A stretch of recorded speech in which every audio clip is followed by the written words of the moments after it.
ঘন সবুজে ঘেরা জঙ্গলের মাঝে একটি গাছের ডালে নতুন বাসা তৈরি করেছে একটি কাক। জায়গাটি ছিল বেশ শান্ত ও নিরিবিলি।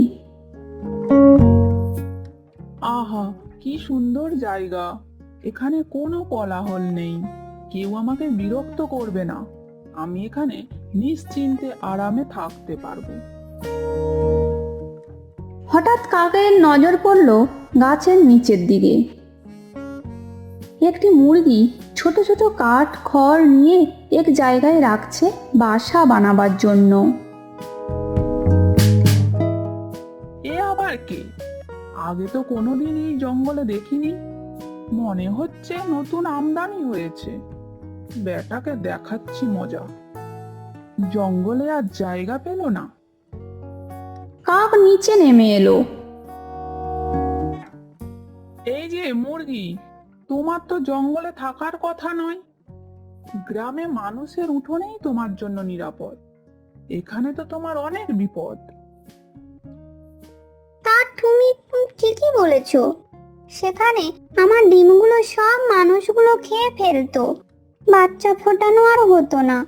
তাই আমার এই জঙ্গলে বিপদের মধ্যেও আসতে হয়েছে। এই জায়গায় আমি প্রথম বাসা বানিয়েছি। আমি চাই না তুমি দিনরাত আমাকে বিরক্ত করো। তোমাকে এখান থেকে চলে যেতে হবে। আমি এই গাছের নিচে বাসা বানাবো। আমি গোটা জঙ্গল ঘুরে দেখেছি। এই জায়গাটাই আমার বাসার জন্য উপযুক্ত। তুমি তো গাছের উপরে আছো, আমি কিভাবে তোমাকে বিরক্ত করব? তুমি তো দেখছি সহজে সোনার পাত্রী নয়। চলো, তোমাকে আমাদের ঈগল মহারাজের কাছে নিয়ে যাব। তিনি তোমাকে এই জঙ্গল থেকে বের করে দেবেন। আমি কোনো অন্যায় করিনি, তাই রাজার বিচার আমার কাছে ভয়ের নয়। তিনি ঠিক করুক। কাক ও মুরগি তর্ক করতে করতে জঙ্গলের ওপরে পাহাড়ের নিচে একটি বড় গাছের নিচে ছিল ঈগলের বাসা। সেখানে গিয়ে পৌঁছালো। মহারাজ, ঈগল, আপনি কি বাড়িতে আছেন? দয়া করে বাইরে আসুন। আমাদের একটি গুরুত্বপূর্ণ বিষয়ে বিচার চাই। মহারাজ, আপনি অনুগ্রহ করে আমাদের কথা একবার শুনুন। রাজা ঈগল ধীরে ধীরে বাইরে বেরিয়ে এলেন। তার দৃষ্টি একবার কাকের দিকে একবার মুরগির দিকে পড়ল। আরে কাক যে, কি হয়েছে? তোমার মুখটা এত গম্ভীর কেন? এই মুরগিটা তো আগে আমার জঙ্গলে দেখিনি, মনে হচ্ছে নতুন এসেছে। মহারাজ, আমি অনেক পরিশ্রম করে জঙ্গলের ওই শান্তিপ্রিয় নিরিবিলি গাছে বাসা বানিয়েছি। কোথা থেকে এই মুরগিটা ওই গাছের নিচে এসে বাসা বানাতে শুরু করেছে? এতে আমার খুব সমস্যা হবে। মহারাজ, ওর বাসা গাছের উপরে আর আমার বাসা নিচে। আমি কিভাবে ওকে বিরক্ত করতে পারি? এই জঙ্গলে সবাই সমানভাবে যেখানে খুশি বাসা বানাতে পারে। যাও কাক, তুমি কোনোভাবে মুরগিকে বিরক্ত করবে না। কাক ও মুরগি দুজনে জঙ্গলে ফিরে গেল।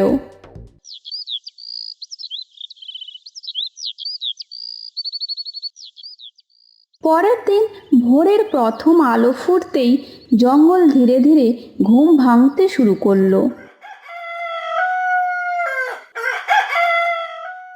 মুরগি গান গাইতে গাইতে, সুপ্রভাত, সুন্দর সকাল, সোনার ভোর। উফ, এ আবার কি কাণ্ড! ভোর হতেই চিৎকার! এই মুরগিটা কি ভেবেছে? এই যে মুরগিটা, তোমার স্বভাবটা বড় অদ্ভুত। পুরো জঙ্গলটাকে জাগানোর দায়িত্বটা কি তোমার? এটা খুব বিরক্তিকর। কাক ভাই, আমি কাউকে বিরক্ত করার জন্য ডাকি না। সূর্যের প্রথম আলো দেখে দিন শুরু করলে শরীর ও মন সতেজ থাকে। তাই আমি সবাইকে জাগিয়ে দিয়ে দিনের শুরুর শুভেচ্ছা জানাই। মনে হচ্ছে মুরগিটার স্বভাব বদলানো খুব কঠিন। এইভাবে বেশ কিছুদিন কেটে যায়। মুরগিটা দুটি ডিম দেয়, অন্যদিকে কাকও দুটি ডিম দিয়েছে। কাক নিজের ডিম দুটিকে দেখে চিন্তা করতে লাগলো। আমি তো দুটো ডিম দিয়েছি, ছানা তো আমি চাইছি, কিন্তু এত কষ্ট করে ডিমে তা দিয়ে বসে থাকবো? এই ডিম নিয়ে সারাদিন রাত বসে থাকলে তো আমার হবে না। তাহলে জঙ্গলে ঘোরাঘুরি করব কখন? বন্ধুদের সঙ্গে আড্ডা দেব কখন? আমার সব আনন্দ ফুর্তি বন্ধ হয়ে যাবে। আইডিয়া! একটা খুব ভালো বুদ্ধি পেয়েছি। এই বলে কাক আর তার ডিম দুটিকে মুরগির অনুপস্থিতিতে তার বাসায় রেখে দিল। তারপর বলল, বুদ্ধি থাকলে বিনা পরিশ্রমে সহজেই মা হওয়া যায়। মুরগিটা সব পরিশ্রম দিয়ে দিনরাত আমার ডিমটাকে যত্ন করে বাচ্চা জন্মানোর পরে আমি আমার ছানাদের নিয়ে নেব। তাহলে আমার আনন্দ ফুর্তিটাও হলো, আর আমার মা ডাক শোনাও হলো। কিছু সময় পরে মুরগিটা ফিরে এসে দেখে তার বাসায় 4টে ডিম। আরে, আমি কবে কবে 4টে ডিম দিয়ে ফেলেছি? আমার বাসায় যখন আছে তখন তো নিশ্চয়ই আমারই ডিম। হয়তো আমার মনে নেই। এখন তো আর আমার একদম সময় নষ্ট করা যাবে না। আমার তো এখন খাওয়ার ঘুমানোর সময় নেই। দিন রাত এই ডিমের যত্ন নিতে হবে, তবে আমি মা ডাক শুনতে পাবো। এই বলে মুরগিটা ডিমের যত্ন নিতে শুরু করলো। দিন রাত এক করে সে ডিমের যত্ন নিতে লাগলো। অন্যদিকে কাক নিশ্চিন্তে আনন্দে জঙ্গলের এডাল ওডাল ঘুরে বেড়াতে লাগলো। আর বাকি সময় বন্ধু বান্ধবের সঙ্গে আড্ডা দিতে লাগলো। জঙ্গলের এক বয়স্ক পাখি কাককে এইভাবে ঘুরে বেড়াতে দেখে বলল, কাক, শুনেছি তুমি দুটি ডিম দিয়েছো, তার যত্ন তো তোমাকে নিতে দেখিনি। ডিমের সঠিক পরিচর্যা ও যত্ন না নিলে তো তুমি মা হতে পারবে না, ডিম নষ্ট হয়ে যাবে। কাক মনে মনে হেসে বলল, মাসি, বিনা পরিশ্রমে শুধু নিজের বুদ্ধি থাকলেও মা হওয়া যায়। যখন আমার বাসায় দুটি ডিম ফুটবে, ফুটফুটে ছানা আমায় মা বলে ডাকবে, তখন তোমরা গিয়ে দেখে আসবে। তোমাদের নিমন্ত্রণ থাকলো। অন্যদিকে মুরগি দিনরাত পরিশ্রম করে ডিমের যত্ন নিয়ে চলেছে। কাক গিয়ে তার সামনে দাঁড়ালো আর বলল, এই মুরগিটা অনেক দিন তো হলো, এবারে তো ডিম ফুটে ছানা বেরিয়ে আসার কথা। আমার মনটা খুব অস্থির হচ্ছে। ছানা তো বেরোবে আমার। তোমার অস্থিরতার কারণটা কি বুঝতে পারলাম না তো। এই কথা শুনে কাক মনে মনে বলল, ডিম থেকে বেরোবার পরে বোঝা যাবে ছানা কার। ছানাটা জারি হোক, আমাদের জঙ্গলে নতুন অতিথি আসবে, তাই আনন্দটা সবার। এটা ঠিক বলেছো। আর 2-1 দিনের মধ্যে বেরিয়ে আসবে। 2-1 দিনের মধ্যে ডিম থেকে ছানা বেরোলো। দুটি কাকের ছানা ও দুটি মুরগির ছানা।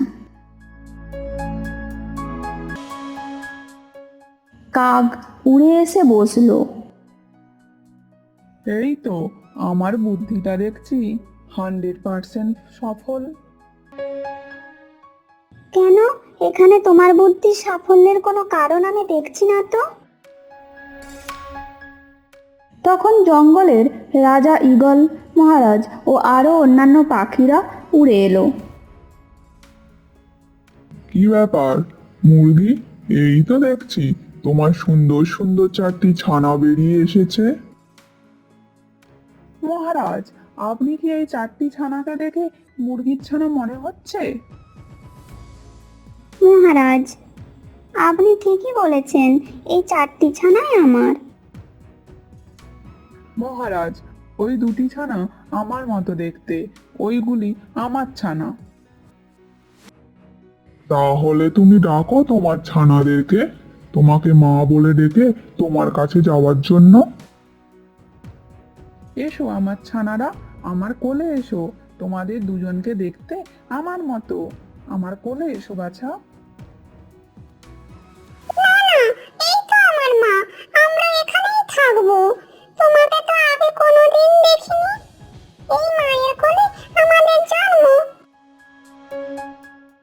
কি হলো কাক? বিনা পরিশ্রমে বুদ্ধি দিয়ে সহজেই মা হওয়া যায়, তাই না? যাও কাক, তুমি ছানাদেরকে কোনোভাবে নিতে পারবে না। কাক মনের দুঃখে ওখান থেকে চলে গেল।